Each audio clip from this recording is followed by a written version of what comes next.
What's up, man? It's 2Sneaky, man. And we back with another sneaky video, you feel me? Back with another body cam, man, like always. And we live on Thanksgiving, man. Happy Thanksgiving, man. You feel me? Make sure you like, comment, and subscribe on the video. Let's get straight into it. In the other video, I said this video not even gonna drop, like I said last time. But look, the other video I made what was like a body cam, but that bit was funny. That bit dropped today on Thanksgiving, you feel me, at 6. Make sure y'all boys get at me. Let's get it. 2013, in Wise County, Texas, Deputy James Boyd was performing a routine traffic stop on a 1991 black Cadillac DeVille. What he didn't realize was that the person driving this vehicle was the notorious Evan Spencer Ebel, a member of a violent prison gang known as the 211 Crew. Evan was incorrectly released from prison just 2 months before this encounter due to an error in his court records. Not a problem. I don't care about none of that. Not a problem. Hold on. You feel me? That's not our problem, bitch. We don't care y'all made a mistake. We don't care about that. My boy should still walk. We don't care. Y'all, you can't mistakenly let somebody out and come get them after. Come on, nah. His short taste of freedom, he obtained a 9mm pistol and killed a Domino's delivery driver named Nathan Leon. No, man. Forget whatever I said. See, this why you can't talk. But fool, he ain't jump, fool. This why you gotta chill. No, man. Pick his ass up. Fool, you popped him for nothing? Oh, look, the stick. Alright, I get that. You can go pick you up a stick anywhere you want to. Alright, couple seconds out of jail, yeah, you can do that. It don't really matter. But fool, you tripping. His uniform in the process. Evan then wore that uniform as a disguise and rang the doorbell of Tom Clements, the executive director of the Colorado Department of Corrections. When Tom answered the door, he was shot directly in the chest and killed. In the shocking overnight murder of the head of Colorado's prison system, Tom Clements was gunned down as he answered the front door of his Monument home last night. Air Tracker 7 was over the home this morning. He knew this was a mistake. Nobody ain't dropping nobody off for nothing. He knew this was a mistake. You feel me? He knew this was a mistake. He knocking. Fool, he knocked off somebody who had to be talking about him. Fool. What? You convicted me? I told you I'm gonna come get you. They're searching the area for clues, and they are talking to neighbors. 2 days after this shooting brings us right back to this traffic stop on March 21st, and it seems that evil Ebel would rather continue his murder spree than go back to prison. In this exact moment, Deputy Boyd was shot 3 times, twice in the chest and once in the head. Unfortunately, due to YouTube's sensitive graphic violence guidelines, we are unable to show this shooting on screen. However, Deputy Boyd recovered from his injuries and later described the experience. I remember seeing the gun shoot off a number amount of times, and I could see the cartridges fly out, at which point I blacked out. I had no clue whether I was standing, sitting, playing, whatever. While squirming on the ground in shock and agony, Deputy Boyd is spotted by a random civilian. Fool knew he was going back to jail. He knew he knew they let him out from the state. He was like, "There's no way you let me out." That's the only way he dropping niggas off like this, boy.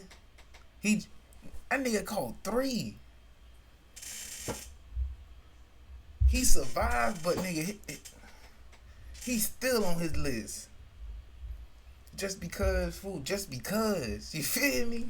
Just because. who pulls over to help. Backup is called That's in, and while crazy. Deputy Boyd gets some much-needed medical attention, numerous officers from several jurisdictions are quickly in hot pursuit of the shooter. The chase reaches speeds of over 100 miles per hour, and more shots are fired at law enforcement, he finna all die about while this. weaving in and out of There's no way they traffic. finna At one catch him. point, Evan blows a tire and smoke billows out from his vehicle, hindering the police cruiser's field of view. But the officer remains calm and stays right on Evan's tail. Eventually, Evan exits the highway, and the chase continues through the streets of Wise County. Then, out of nowhere, an 18-wheeler slams into Evan. His car is totaled, but the action isn't over yet. Evan immediately exits the vehicle and fires a barrage of bullets at the officers. The officers fire back, hitting Evan multiple times. Evan Ebel was killed instantly. Several significant pieces of evidence were found in Evan's Cadillac, including Nathan's Domino's uniform, directions to Tom Clement's house, a manifesto outlining his grievances with the prison system, and a hit list of other prison officials. Hood. My boy had a hit list, boy. If the crackers would have never pulled him over, if that cracker would never pulled him over, that boy would have knocked all them boys off. Every single officer who convicted him, every single officer who convicted his team members, every single officer who freaking wrongly convict anyone, he was dropping any one of them off. He would have at least made it to at least 7 niggas. I know he had like 30 on the list. He had like 30 on the list. He was ready to die about that for real. Off the real. Just 7 weeks earlier, another shooting took place with striking similarities. On January 31st, 2013, just 3 days after Evan Ebel was released from prison, a DA in Kaufman County was shot just outside of the courthouse.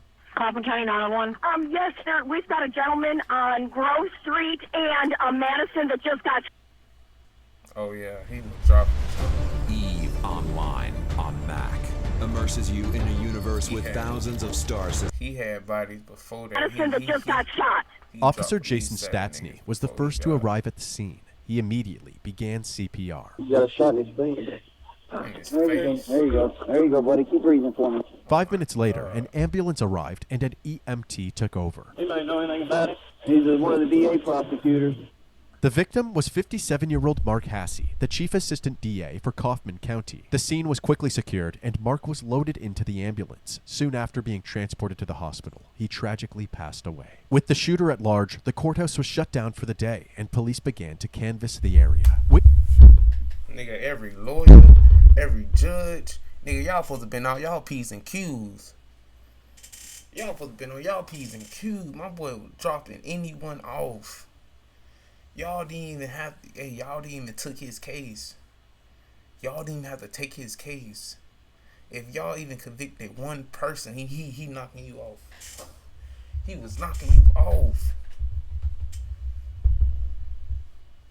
That boy was a slider. It is stated that the shooter was wearing all black with a covered crazy. face, and that they fled the scene by hopping into the passenger seat of a getaway car, a silver or light-colored 4-door sedan. Another witness claimed to have heard Mark's final words, "No, I'm sorry," right before he was shot. Investigators had a feeling that one of the criminals Mark prosecuted sought revenge through a targeted killing, and Mark's final words only supported this theory. While they worked to verify this hunch, District Attorney Mike McClelland made a public statement where he addressed the shooter directly. My name is Mike McClelland. I'm the criminal district attorney for Kaufman County. We lost a really good man.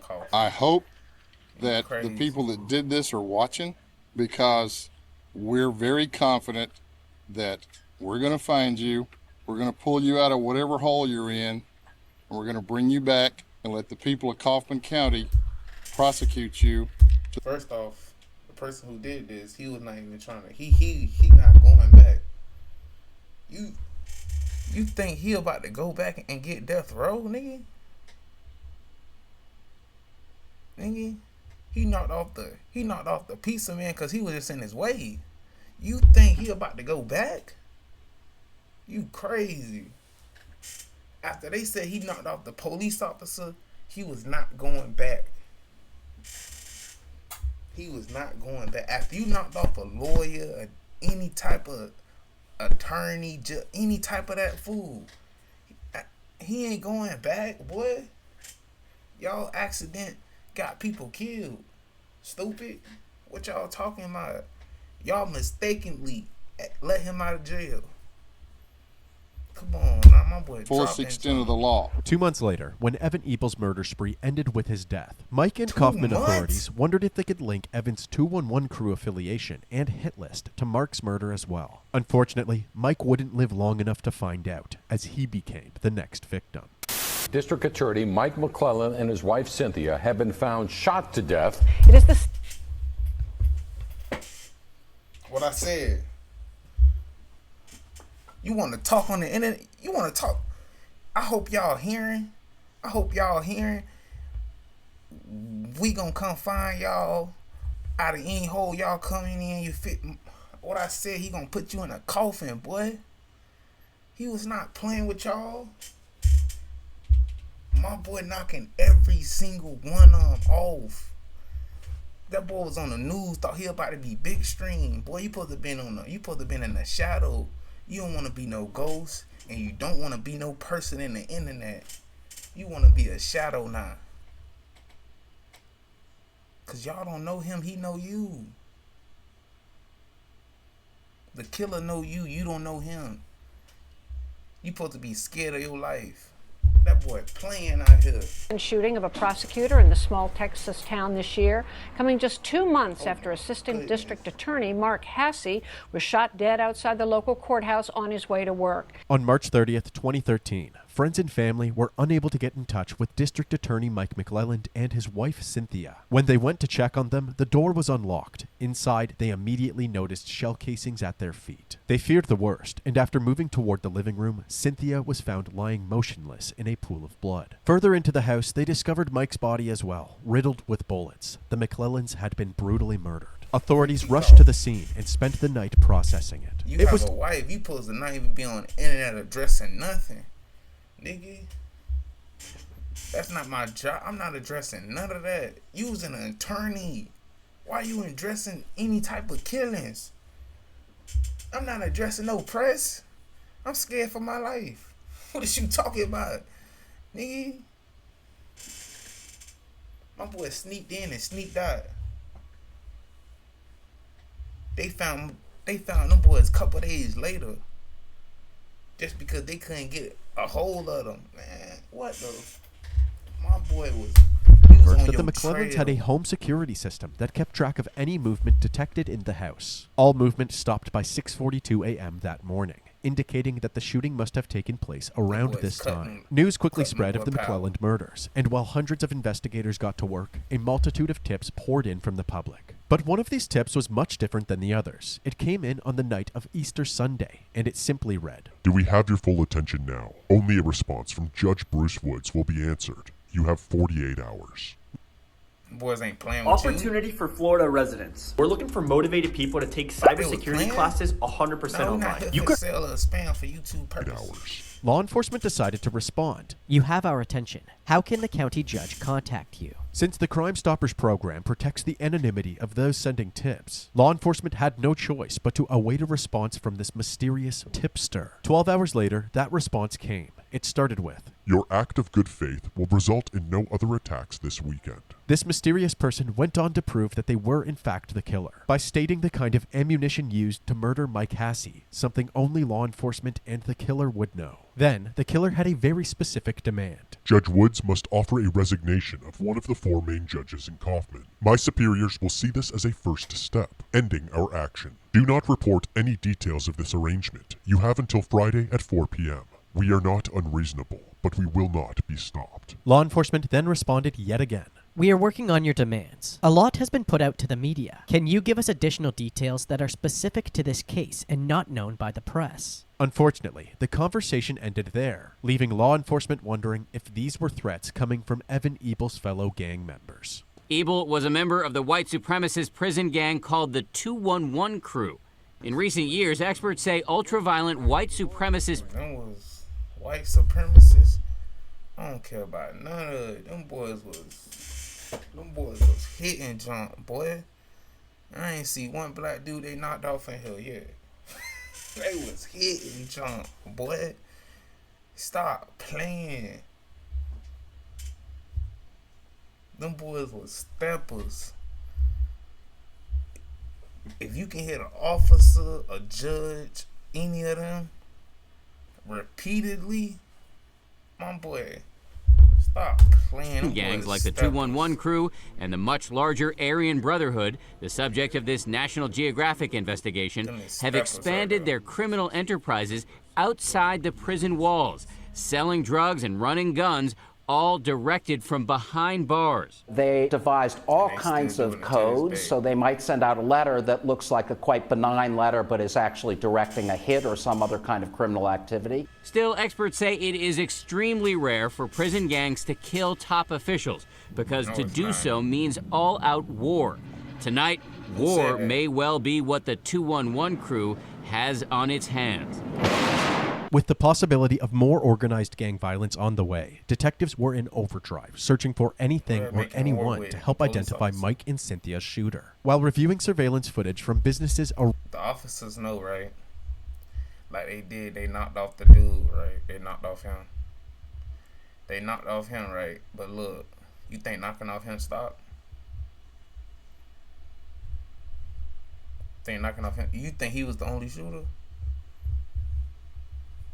You think he was the only stepper? Come on, nah. Them boys was steppers. What? Them boys was steppers. This not regular hits. They hits is legit. This ain't because we hate you. Like this ain't because like you did this to like no like this ain't like no tick for tack junk. This ain't none of that. This is like you put my boys on the line behind bars. You put innocent people behind bars. I feel like they fight for everybody. You feel me? I feel like they fighting for everybody. They not like, come on now. They doing this for everybody. This ain't only for them. This for everybody. That's how I feel. Like anybody who was wrongly convicted, I feel like they knocking them off. Anybody who wrongly convicts someone, they knocking them off. Anybody who touched the game members of theirs, knocking them off. That's how I feel what they doing. You feel me?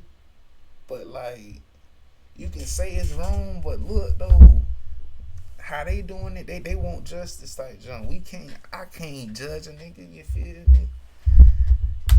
The McClelland household, a white Ford Crown Victoria can be seen speeding through the streets. Meanwhile, another team of investigators were taking a look through the past cases involving both Mike McClelland and Mark Hasse. From these case files, a new suspect emerged, former Justice of the Peace and Mensa member, Eric Williams. In 2011, Eric was arrested and charged with felony theft. This Mensa certified genius seemed to have forgotten that there were cameras in the courthouse when he stole 3 computers. Following his arrest, he was brought to the interrogation room for questioning. Okay, before we get started, I'm ready to Miranda. You're an attorney, you're a judge, so you know what is asking for. How the hell he been arrested for theft and became a lawyer? I mean, a judge. I thought you can't have no criminal past. After he got arrested while being a judge, he didn't supposed to be a judge no more. He can't be trusted. You can't trust no judge or no lawyer now. But we saw you on physical, like we saw you on 4K live camera. For real, on hood, bitch. If I'm sitting in the office and I see you on camera, that's live to me. I see this live, bitch. I literally see you doing this right now. I go downstairs, you got the computers in your hand. That's live. Fuck you talking about shit, bitch. Boy, I know you gotta read. It's been an ongoing kind of thing where I tell the IT people, look, that I need to keep improving things.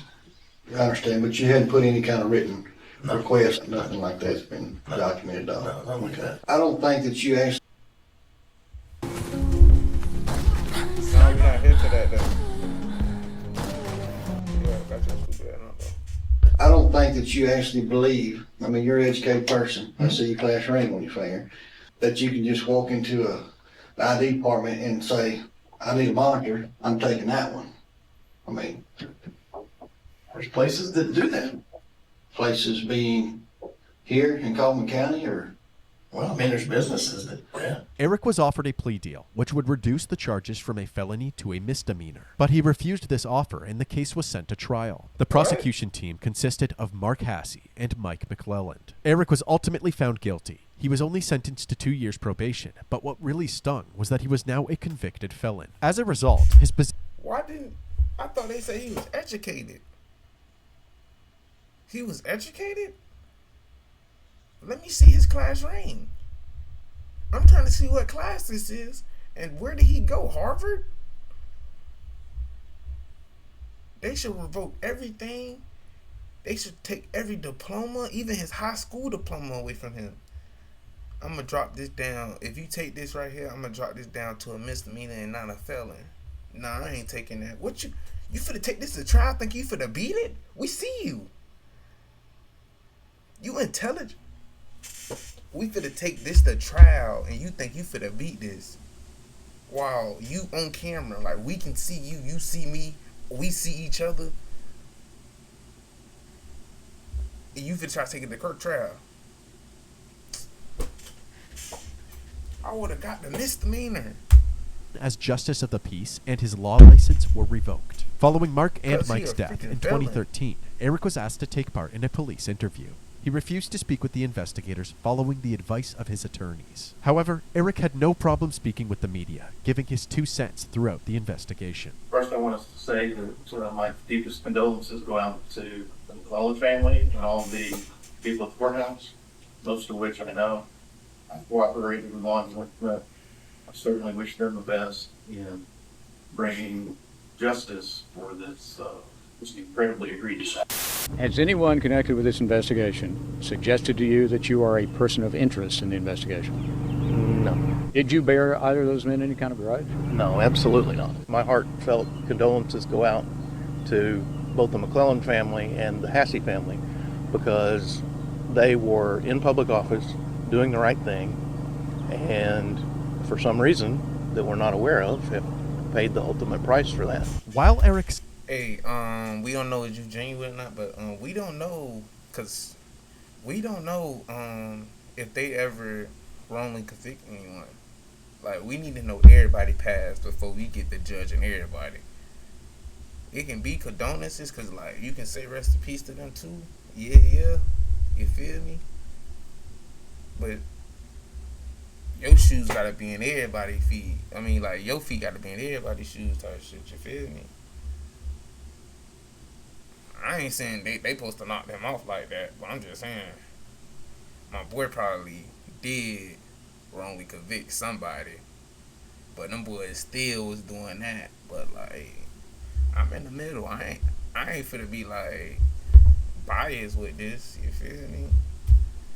Between several media outlets, investigators continued to look into him as the prime suspect. To their surprise, Eric had no record of ever owning a white Crown Victoria. Thankfully, on April 11th, 12 days after the McClelland murders, Eric fired his attorneys and reached out to the authorities to cooperate. Detectives immediately headed to Eric's residence to interview him.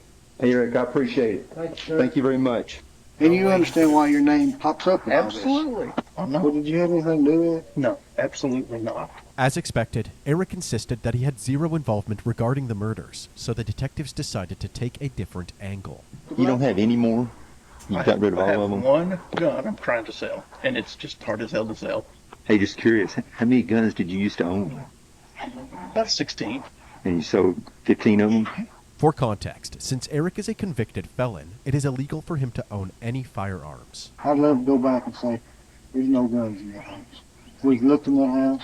I guess we could just look in there real quick. Without probable cause, the detectives are unable to legally search Eric's home, unless he grants them permission himself. No. But you don't mind us going out there and looking? Okay. I'll take that. With permission now granted, the detectives begin their search, audio still rolling. Do you still have any ammo or anything? Last year, the only ammo I would have would be for that. As Eric stated earlier, he had apparently sold all but one of his 16 firearms. But as they move from room to room, they uncover a host of weapon attachments. Hey, Eric, I'm just curious. You're selling all your guns. Why didn't you say your spotting soap and stuff? You got through everything yet, I guess. Who's that? Is this a taser or something? The taser they just discovered is actually a thermal sensor, otherwise known as a heat seeker, which can be used for night vision. Since the McClellans were believed to have been killed before sunrise, the detectives used this along with the suspicious amount of firearm attachments. Let's get this right here, Cliff. I ain't justifying my boy's actions. You feel me? I ain't justifying his actions. But if you telling me, like I told you, he was done for the little, not taking a little felon jump. But if you tell me this nigga literally went in the dude house, that boy like at least 300, 280. He sneaked that boy house like that and sneaked out. He sneaked in that boy house and sneaked out like that. That boy too sneaky, yo. That nigga, what? Fool. He like 290. Bro, he ain't like no nigga who. He ain't no like. Come on, now you gotta look at him. You would not ever think he that type of. That boy sneaked in and sneaked out like that. He is too smooth. As probable cause for a proper search warrant. The next day, on April 12, 2013, the search is in full swing, with Kaufman County investigators and the FBI working together. During this search, they find even more than they were hoping for. In a filing cabinet in the garage, they found the vehicle registration for a white Ford Crown Victoria. They also found a scrap piece of paper. Written on it was an anonymous tip website and a password. When the police gained access to this account, they confirmed that Eric was the one taunting and extorting law enforcement. We are not unreasonable, but we will not be stopped. Authorities have arrested 46-year-old Eric Williams. He's charged with making a terroristic threat after searching his home. Terroristic threat? Terroristic threat? When? I ain't. Fool, if he the one who did, I ain't see him make no threat yet. He made all promises to me. I don't know what you talking about. He ain't made one threat yet. Not even one. He made straight promises. Because every single thing he did, what you talking about? A threat? Threat? You better try to play him like that? Everything he did. He didn't make one threat. And my boy sat up there and lied to them. My condolences to them boys. And he the one who sneaked in. Crazy. Crazy. For Justice of the Peace in Kaufman County, a position he lost last year when the DA's office convicted him of theft. He has not been named a suspect in the murders. As the investigation honed in on Eric, several more tips came in, including one from a man named Roger. Roger and Eric became friends during their time in the Texas State Guard, and in November of 2012, Eric convinced Roger to rent a storage unit for him. Once Roger heard about the search of Eric's home, he immediately reached out to law enforcement and told them about this unit. On April 13, 2013, police executed a search of this unit, and to say they hit the jackpot would be an understatement. Not only did they find the white Crown Victoria, but they also unveiled police uniforms and badges, bulletproof vests, and an arsenal of weaponry, including knives. He was a slider. He was a slider, boy. Nigga, what? He was a hitman for real.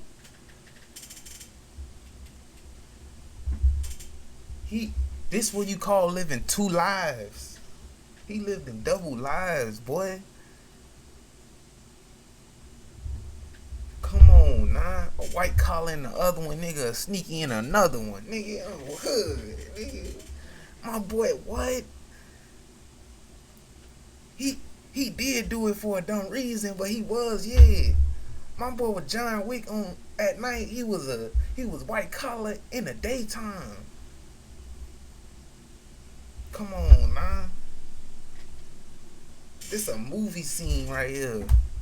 Multiple guns and ammunition that could have killed both Mark Hasse and the McClellans. And of course, pickle jars filled with homemade napalm. Several firearms were sent in for forensic testing. along with a stray bullet which was found in a random bag away from all of the other ammunition. As for the silver sedan, police were eventually able to locate receipts for a silver Mercury Sable, which had been towed away after sitting in the storage facility's parking lot for too long. The test results came back, and after comparing the bullet with the shell casings at the murder scene, they were able to confirm that the bullet was ejected from the same weapon that killed the McClellans. However, they were unable to confirm if the firearms that they tested were used in any of the murders. Although this was very frustrating, prosecutors ultimately decided to move forward. On April 18, 2013, Eric Williams was charged with 3 counts of capital murder. In capital murder cases, the state divides the trial into 2 phases. The guilt.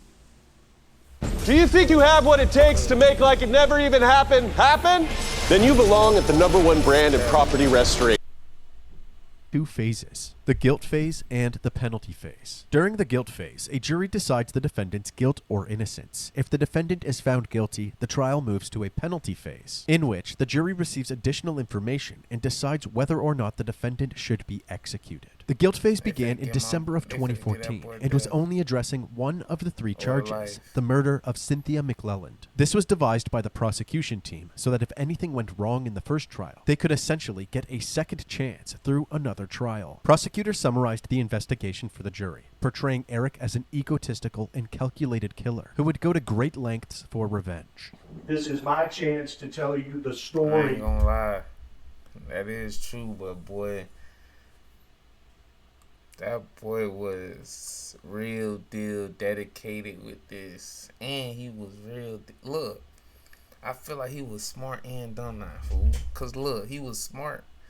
Cause he lived a double life for a long time. This ain't new. This right here old. That boy been living a double life. The dumb thing is stealing the junk on camera, yeah.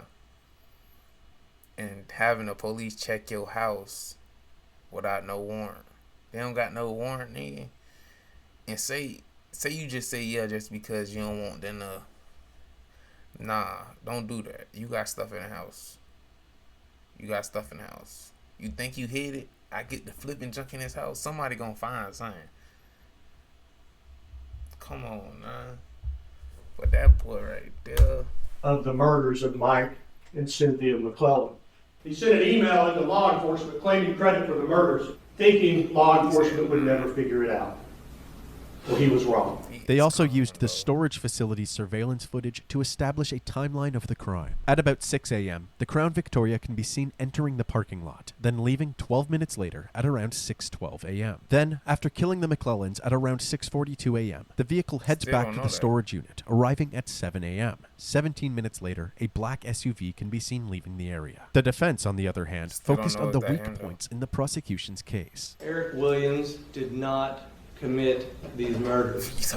There is no. What you talking about? Why I pay a lawyer for? If I pay a lawyer and that nigga off that scene, he did not commit these murders. Nigga, I could have said that. We need more empathy in that. We need more sympathy in that motherfucker. Come on now, I pay you for more. Come on now. Come on, now we need a young thug lawyer. Speak with your chest. Come on, now come on. Hood. Known murder weapon in this case. That is true. There's no one who can place Eric Williams in that scene at the McClelland home. No one. That is true. The prosecution. Look, that's probably his car. They didn't see that car. They didn't see the person in it, and they didn't see the person inside that truck either. But they finna get that nigga life. I ain't gonna lie to you. You ain't finna beat this, my boy. I ain't gonna lie to you. Yeah, you was smooth for a long time. Called an onslaught of witnesses, meticulously breaking down each and every piece of evidence and testimony. As for the defense, they called no witnesses during the guilt phase of the trial. They simply believed that it was unnecessary since the state failed to prove Eric's guilt beyond a reasonable doubt. However, the final say would go to the jury, and after 90 minutes of deliberation, a verdict was reached. We, the jury, unanimously find the defendant, Eric Lyle Williams, guilty of capital murder as charged in the indictment. Eric Williams was found guilty for the murder of Cynthia McClelland. It was now time for the penalty phase, where the jury decides whether or not Eric will receive the death penalty. Perhaps the most compelling moment of the trial is what happened next. This is Kim Williams, Eric's wife and alleged getaway driver. Back in 2013... Oh my God. Dang, man. No, man. They finna give you life. Look, you was already getting life, but now they finna give you life. When they put a girl on the stand, she telling.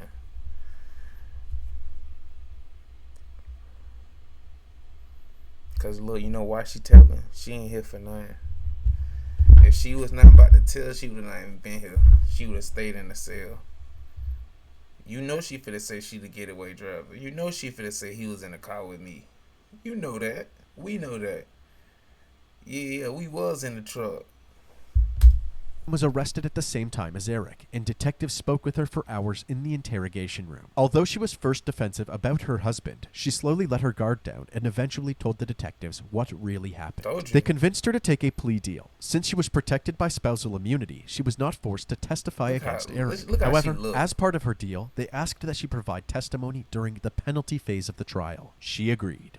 It was a cold day, and there was excitement in the air. He came up with a plan to dress like law enforcement. He was modeling it for me. Describe to the members of the jury what he was modeling for you the night before. They finna get him the death penalty. Ever wonder how constitutional carry affects your right to carry and your right to self-defense? We're hosting a 100% free workshop. They finna get him premeditated. Modeling for you the night before. I want to say he looked like he was in the Army or SWAT. For real. He had a bulletproof vest that had sheriff on the front. That more than likely Mrs. McClellan was going to answer the door and he was going to introduce himself as a policeman. You may be wondering why Cynthia had to die if Mike was the target. Kim explained Eric's simple reasoning to the court. She would be there as a witness, and he described it as collateral damage. Yeah. Yeah. You killed his wife, you might as well should have popped yours. Because you should have known for a fact. She telling. You don't ever put your girl in no water like that just because.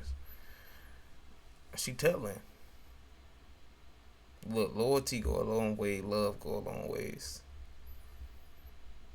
Y'all two, out of y'all two, 9 out of 10, or how these niggas is, look. Shit, what, 7 out of 10 probably? She telling. I don't care how you do it. You feel? I don't care whatever you do, fool. Put it down. Don't put it, fool. That's not enough, fool. She telling, my boy. Tell you about how Cynthia McClellan died. He told me that he had to shoot her an extra time because she was still moaning. That night, Kim and Eric celebrated the double murder by having a feast. We had steaks on the grill, and Eric cooked those. At your parents' house? At my parents' house. Were y'all celebrating with steaks? That's correct. During the guilt phase of the trial, the prosecution team was not allowed to bring up the details of the Mark Hasse case, so they used this opportunity. This girl, she did not even walk out of jail. If you serving 50, 40, 30 years, 20 years to life, nigga, you told for nothing. On hood, you told for nothing. Your immunity, nigga, is you walking? We want to see is you walking.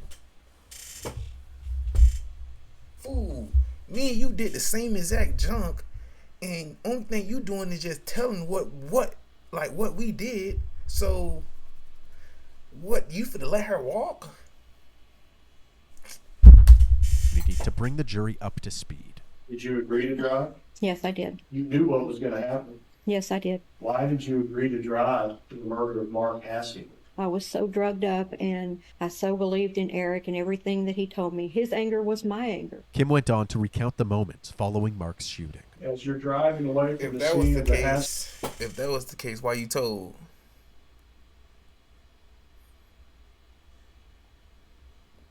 If that was the case, if his anger, forget the little drug up part, cause she lying. She lying. If his anger and your anger, if his anger is your anger, why you tell him? Cause you should be angry right now. His sadness should be your sadness. His anger should be your anger right now. So y'all should have the same story in that room. You know why? It's no weapon, and they don't know who in the car. Now his lawyer's sitting there like, well, you know we here for no reason, right? I would have looking at Mr. Williams right here and be like, you know we here for nothing, right? We here for no reason. If they would have told me she coming out here, we here for no reason. What is his mood like? Happy. What is your mood like? Happy. She also recalled driving to a bridge one night with Eric, where he threw a bag into the lake below. Do you know what was in the bag? I knew that it was guns. After 7 months of searching, the bag was found at the bottom of the lake. It turns out that it wasn't a bag at all, but rather a Halloween mask that Eric wore during Mark's shooting in order to conceal his face. Inside the mask was 2 revolvers, one of which was confirmed to have killed Mark. And you can imagine the terror that was going through Mark Hassing when he recognized and heard the voice. Kim also revealed that Eric had several more victims in mind. This hit list included a judge that he planned on killing in a more creative way than the others. And who else? Judge Ashworth. How did he tell you he was going to kill Judge Ashworth? He was going to shoot him with a crossbow. What was the napalm for? I guess to drive in an extra kind of FU. He's going to bore a hole in his stomach and pour it in. The defense tried to combat this disturbing testimony with a small army of character witnesses. No matter how hard the defense worked, Eric's fate was ultimately left to the jury, and on December 17, 2014, Eric Williams was sentenced to death by lethal injection. He was ordered by this court to carry out the sentence of death. As of November 2024, Eric is still on death row and is appealing his conviction. Kim Williams pled guilty to the murder of Mark Hassing and was sentenced to 40 years in prison.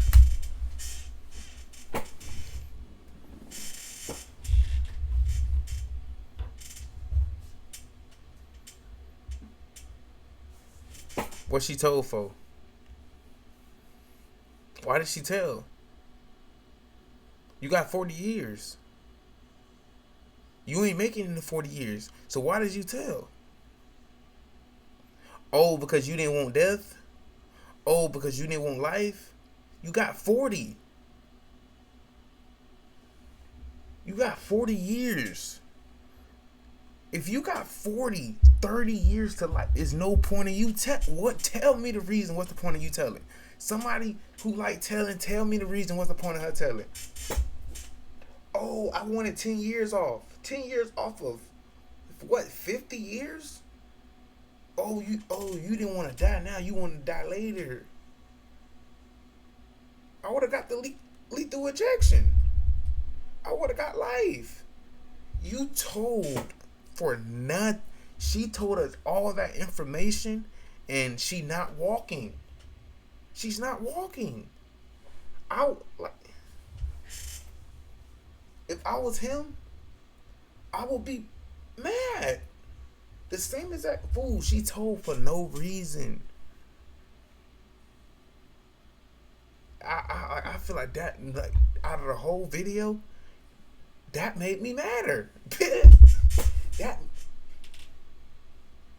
you told, oh, we did this, we did that. He getting lethal injection just because she went on the stand. Just saying. 100% fool. He only getting lethal injection, death penalty because she went on the stand. He would have had life. He would have had 30 years. He would have had 40 years. He getting lethal injection because of her. She got 40 years to life for no reason. Yeah, I'll give you a plea deal. Plea deal to 40. That's not a plea deal to 40.